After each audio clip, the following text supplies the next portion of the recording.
നമസ്കാരം. ന്യൂസ് കേരള പ്രധാന വാർത്തകളുമായി CK നാസർ കാഞ്ഞങ്ങാട്. വയനാട് പുനരധിവാസത്തിന്റെ ഭാഗമായി ടൗൺഷിപ്പ് നിർമ്മിക്കാനായി എൽസ്റ്റൺ എസ്റ്റേറ്റ് ഏറ്റെടുത്തു സർക്കാർ. നിയമ തർക്കങ്ങൾക്കിടെയാണ് ഭൂമി ഏറ്റെടുത്തുകൊണ്ടുള്ള സർക്കാരിന്റെ നീക്കം. എസ്റ്റേറ്റ് എടുത്തതായി എൽസ്റ്റണിൽ കളക്ടർ നോട്ടീസ് പതിപ്പിച്ചിട്ടുണ്ട്. ഹൈക്കോടതി ഉത്തരവ് വന്ന് മണിക്കൂറുകൾക്കുള്ളിലാണ് നടപടി. 47,4705 ഹെക്ടർ ഭൂമിയാണ് ദുരന്ത നിവാരണ ഉത്തരവ് പ്രകാരം ഏറ്റെടുത്തിട്ടുള്ളത്. ഇന്നു മുതൽ തന്നെ നിർമ്മാണ പ്രവർത്തനങ്ങൾക്കായുള്ള നടപടി തുടങ്ങുമെന്നാണ് വിവരം.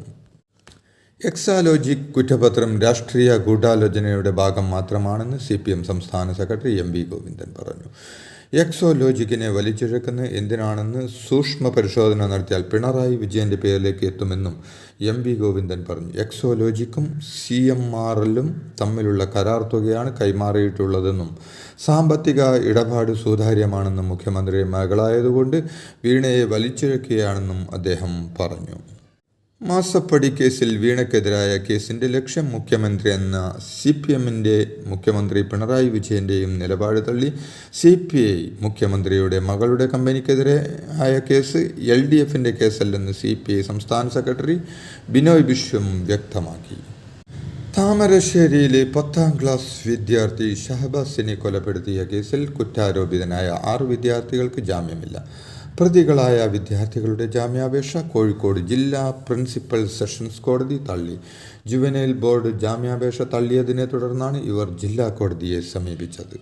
ആഫ്രിക്കയുടെ കിഴക്കു ഭാഗവുമായി ചേർന്ന് കിടക്കുന്ന ഫ്രഞ്ച് അധിനിവേശ പ്രദേശമായ റീയൂണിയൻ ദ്വീപുകളിൽ ചിക്കൻ ഗുനിയ വ്യാപനമുണ്ടായ സാഹചര്യത്തിൽ കേരളം കരുതിയിരിക്കണമെന്ന് ആരോഗ്യവകുപ്പ് മന്ത്രി വീണ ജോർജ് പറഞ്ഞു.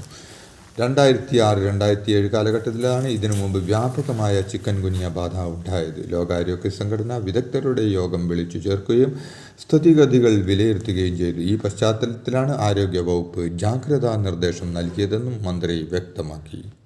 മുനമ്പം ഭൂമി വിഷയത്തിൽ നിർണായകമായ ചോദ്യവുമായി വഖഫ് ട്രിബ്യൂണൽ.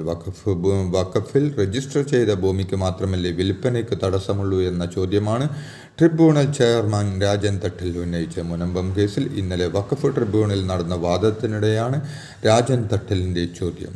ഏഷ്യാനെറ്റ് ന്യൂസിനെതിരെ പോലീസ് എടുത്ത പോക്സോ കേസ് ഹൈക്കോടതി റദ്ദാക്കി. സ്ഥാപനത്തിനും എക്സിക്യൂട്ടീവ് എഡിറ്റർ സിന്ധു സൂര്യകുമാർ ഉൾപ്പെടെ 6 ജീവനക്കാർക്കുമെതിരെയാണ് കേസെടുത്തിരുന്നത്. ലഹരിക്കെതിരായ പരമ്പരയിലെ വിവരങ്ങളുടെ പേരിലാണ് മാധ്യമത്തിനെതിരെ പോലീസ് കേസെടുത്ത പരമ്പര സദുദ്ദേശപരമാണെന്നും കോടതി ചൂണ്ടിക്കാട്ടി.